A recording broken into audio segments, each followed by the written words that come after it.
Hello guys, good morning. This is Kiran और स्वागत है आप सभी का मेरे यूट्यूब चैनल सरकारी नौकरी अपडेट में, जहां मिलती है आपको सारी भर्तियों से रिलेटेड अपडेट। और अगर आप मेरे चैनल में पहली बार विजिट कर रहे हैं, चैनल को सब्सक्राइब कर लीजिए, बेल आइकन को प्रेस कर लीजिए ताकि मेरी वीडियो की सारी नोटिफिकेशन आप लोगों तक पहुँच सके। और आज अपन बात करने वाले हैं रीट के उन स्टूडेंट से जो अपनी तैयारी को बहुत अच्छे से कर रहे हैं। और अगर आप और चाहते हो कि आपकी तैयारी और बेहतर हो सके तो आप मेरे साथ जुड़ सकते हो और अपनी तैयारी को बेहतर बना सकते हो। और आज मैं बताने वाली हूँ आपको कि जो टीचिंग मेथड है उसके अंदर कौन कौन सी इंपॉर्टेंट आपकी जो टीचिंग मेथड रहने वाली है, किन किन टीचिंग मेथड को आपको रिवाइज करना चाहिए। मैं ओनली इंपॉर्टेंट चीज़ें बता रही हूँ, उसके अंदर जो बेसिक चीज़ें हैं वो आप ही को अप्लाई करनी है। ठीक है, तो जो आपके एग्जाम में आ सकती है उन टीचिंग मेथड को मैं आपको बताने जा रही हूँ। तो अब आप लोगों का टाइम वेस्ट नहीं करते हैं और स्टार्ट करते हैं अपना आगे। ओके, तो अपन पढ़ने वाले हैं रीड की शिक्षण विधियाँ। उनमें से कुछ कॉमन रहने वाली है और कुछ है जो आपकी लैंग्वेज की रहने वाली है। तो अपन पहले जो कॉमन है वो देख लेते हैं। तो इनको देखने से पहले अपन देखते हैं कि इन शिक्षण विधियों से अपने किन किन चीज़ों का विकास होता है। ज्ञानात्मक, भावात्मक और मनोगत्यात्मक बोल लो आप, या फिर आप बोल लो क्रियात्मक, है ना। इन तीनों क्षेत्र का है जो विकास होता है। ठीक है, अब ज्ञानात्मक को लेते हैं। तो ज्ञानात्मक में है सरल से कठिन की ओर चलते हैं। और ज्ञानात्मक के अंदर क्या क्या चीज़ आती है, आपका ज्ञान आएगा, अवबोध आएगा, ज्ञानोपयोग आएगा, विश्लेषण आएगा, संश्लेषण आएगा, व मूल्यांकन आएगा।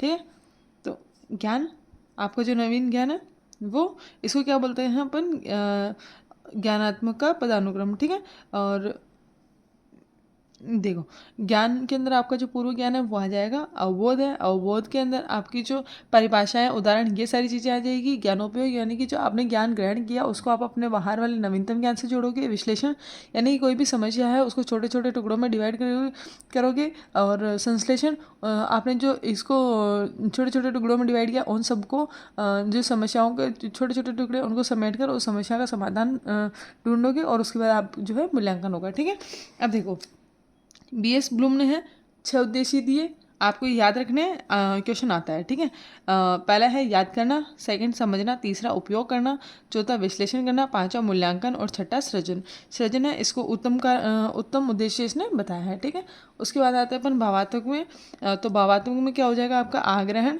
अनुक्रिया, अनुमूल्यन, व्यवस्थापन, मूल्यों का चारित्रीकरण। ठीक है, उसके बाद आते हैं अपन मनोगत्यात्मक, या फिर आप कह सकते हो क्रियात्मक में। बहुत सारे लोगों ने दिया, जो इंपॉर्टेंट है मैंने वही लिखा है। सिम्पसन है, सिम्पसन के अनुसार आ जाता है। तो पहला है प्रत्यक्षीकरण, व्यवस्था, तीसरा है आपका निर्देशनात्मक और अनुक्रिया, और चौथा है आपका कार्य प्रणाली, पांचवा है जटिल प्रत्यक्ष अनुक्रिया, और छठा है आपका अनुकूलन, और सातवां है आपका उत्पत्ति। इन सब के बाद है आपका एक क्वेश्चन हर पेपर में देखने का मिलता है इसमें से, कि आपका अधिगम के जो प्रतिमान है, इसमें आपका अधिगम का आकलन है, अधिगम के लिए आकलन है, अधिगम के रूप में आकलन नहीं है, अधिगम में आकलन है। तो आपको वहाँ पर एक क्वेश्चन आएगा, तो उसके अंदर नीचे ये 4 ऑप्शन आते हैं, उसमें से कौन सा रहेगा। तो अपन देखो, अब अगर अपना क्वेश्चन आएगा तो उसके अंदर अगर योगात्मक पूर्ण शिक्षण केंद्रित अगर वो क्वेश्चन होगा तो क्या हो जाएगा अपना, अधिगम का आकलन। अगर रचनात्मक होगा, अच्छा, ओनली जो अधिगम का आकलन है वो ओनली जो है टीचर केंद्रित होता है, और ये जो 3 बचे हुए हैं ये सारे के सारे अपने विद्यार्थी केंद्रित होते हैं। ठीक है, अब इसके बाद देखते हैं अपन अधिगम के लिए आकलन। तो आपका रचनात्मक टाइप का प्रश्न हो जाएगा और विद्यार्थी की इसमें भूमिका होगी। ठीक है, अधिगम के रूप में आकलन, सह अधिगम, सह आकलन, या फिर जो अगर स्वयं का आकलन कर रहा होगा तो किस में आएगा, अधिगम के रूप में आकलन। ठीक है, अधिगम में आकलन क्या हो जाएगा, पूछताछ आधारित जो होंगे, मतलब छात्र को पूर्ण रूप से छात्र केंद्रित होगा, वो किस में आ जाएगा आपका, अधिगम में आकलन। आपको ये याद रखना है। ठीक है, और इसके बाद अपन देखते हैं निदानात्मक परीक्षण। निदानात्मक परीक्षण क्या होता है, अधिगम में आने वाली कठिनाइयों का पता लगाना ही क्या होता है आपका निदानात्मक। यानी कि मैं आपको समझाती हूँ कि जैसे आप किसी डॉक्टर के पास गए हो ना, आपकी इलाज, आपकी जो बीमारी है, ज़्यादा तो आपका इलाज करेगा नहीं, पहले तो आपकी जो बीमारी है उसका पता लगाएगा। तो बीमारी का जो पता लगाएगा तो वो क्या बनाएगा, आपको एक डायग्नोसिस बनाएगा। तो उस डायग्नोसिस को ही क्या बोलते हैं अपन, निदानात्मक।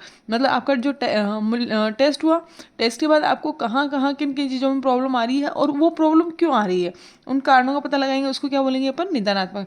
निदानात्मक मतलब डायग्नोसिस। ठीक है, उपचारात्मक शिक्षण, अब कारणों का पता लग गया तो उपचार भी तो करेंगे। तो ये देखो यहाँ समझा रखा है, निदानात्मक परीक्षण मतलब कारणों का पता लगाना, कारणों का पता लगेगा तो उपचारात्मक शिक्षण होगा। उपचारात्मक शिक्षण के बाद में दोबारा मूल्यांकन होगा।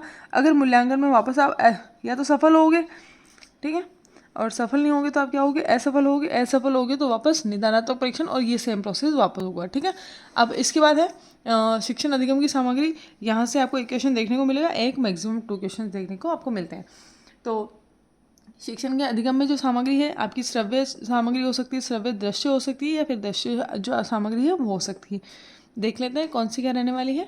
अब अपन देखते हैं श्रव्य सामग्री कौन कौन सी है। रेडियो हो सकती है, टैप रिकॉर्डर हो सकती है, ग्रामाफोन हो सकती है, लिंग्वाफोन हो सकती है, और टेलीफोन हो सकती है, और मानव स्वर, ठीक है, हो सकते हैं। अब दृश्य और मतलब श्रव्य मतलब जिनको सुन सकते हैं लेकिन देख नहीं सकते। दृश्य जिनको देख सकते हैं लेकिन सुन नहीं सकते। श्रव्य दृश्य मतलब देख और सुन दोनों चीज़ें है ना। अब देखो दृश्य, कार्टून, और कार्टून में भी बोलने वाले कार्टून है, ठीक है। चार्ट है, रेखा चित्र है, फ्लैश कार्ड है, ग्राफ है, मानचित्र है, छायाचित्र है, आपकी फ्लिप बुक है, और उसके बाद आपकी मुद्रित सामग्री है, शामपट है, बुलेटिन बोर्ड है, नमूने हैं, स्लाइड है, और ओवरहेड प्रोजेक्ट है। 1 2 3, ये जो लास्ट वाले हैं इनमें से ज़्यादा आते हैं। एक फ्लैश कार्ड भी आपको पूछ लेते हैं, लेकिन आपको याद सारे ही रखने हैं, ठीक है। उसके बाद आते हैं अपन श्रव्य दृश्य पे। तो इसमें दूरदर्शन, दूरदर्शन अब देखना सुनना दोनों हो जाएगा। ड्रामा आप देख भी सकते हो, सुन भी सकते हो। आपका वीडियो टैप है, डॉक्यूमेंट्री है, चलचित्र है, और ध्वनि युक्त फिल्म स्ट्रिप हो जाएगी, कंप्यूटर हो जाएगा, मोबाइल हो जाएगा, टेली कॉन्फ्रेंसिंग हो जाएगी, वीडियो कॉन्फ्रेंसिंग हो जाएगी, कठपुतलियाँ हो जाएगी, और टीवी। अब बहुत सारे बच्चे सोचते हैं कठपुतली श्रव्य दृश्य कैसे हैं। तो कठपुतली का अगर आपने कभी जो है कठपुतली वाला जो खेल है वो देखा होगा, तो आपको कठपुतलियों के डांस के साथ साथ जो है पीछे साउंड भी आपको प्रॉपर सुनाई देता है, ठीक। इसके बाद अपन देखते हैं शिक्षण के उपागम। शिक्षण के उपागम कौन कौन से 3 भाग हो जाएंगे आपके। वार्षिक पाठ्य योजना, वार्षिक योजना, इकाई योजना, और पाठ्य योजना। वार्षिक योजना जिसके अंदर जो है आपका जो पाठ्यक्रम है उसका कंप्लीट जो है कि कब क्या पढ़ाया जाएगा, हाफ ईयरली से पहले कितना पढ़ाना है, हाफ ईयरली के बाद कितना पढ़ाना है, फर्स्ट टेस्ट में कितना आएगा, वो सारी जितनी भी कंप्लीट है उस पाठ्यक्रम को जो आपको डिवाइड कर देते हैं उसको क्या बोलते हैं, वार्षिक पाठ्य योजना। इकाई पाठ्य योजना, चैप्टर वाइज जो चीज़ें डिवाइड होगी वो आ जाएगी आपकी इकाई पाठ्य योजना में। और फिर अब पाठ्य योजना, पाठ्य योजना यानी कि जो आपको डेली आपको चैप्टर में से क्या क्या पढ़ाया जाएगा वो क्या आ जाएगा आपका पाठ्य योजना में, ठीक है। इकाई पाठ्य योजना के जो है किसने दिया था, हेनरी मॉरिसन ने दिया था, ठीक है। आपको याद रखना बहुत इंपॉर्टेंट टॉपिक है। अब अपन ले लेते हैं पाठ्य योजना में हर्बर्ट की पंचपदीय योजना याद रखनी है, क्वेश्चन आपको देखने को मिल सकता है, ठीक है। इसके जो 5 पॉइंट है कौन कौन से हैं, प्रस्तावना व तैयारी हो सकती है, प्रस्तुतिकरण हो सकता है, तुलना एवं समबद्धता हो सकती है, सामान्यकरण हो सकता है, और आपका अनुप्रयोग हो सकता है। इसके बाद आते हैं अपन मॉरिसन इकाई योजना जो आपकी है इकाई पाठ्य योजना, ठीक है। इसके अंदर अपन देखते हैं तो मॉरिसन इकाई योजना में क्या है आपका, प्रस्तावना, प्रस्तुतिकरण, आत्मीकरण, व्यवस्थापन, और अभिव्यक्तिकरण। आपको ये चीज़ें हैं बहुत अच्छे से याद रखनी है, आपको क्वेश्चन देखने को मिलेगा ही मिलेगा यहाँ से। उसके बाद मूल्यांकन के उपागम है, किसने दिया था, BS ब्लूम ने दिया था। और आपको याद रखना इसके तीन पद है कौन कौन से, उद्देश्य, अधिगम अनुभव देन मूल्यांकन आपका, ठीक है।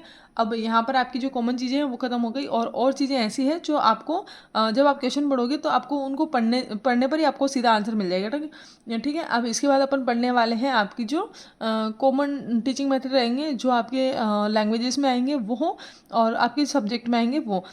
मैं सारे नहीं पढ़ाऊंगी, लेकिन जो बहुत ज़्यादा जरूरी है जिनमें से क्वेश्चन आता है उनको अपन पढ़ेंगे, और वो पढ़ेंगे अपन अगली वाली स्लाइड में।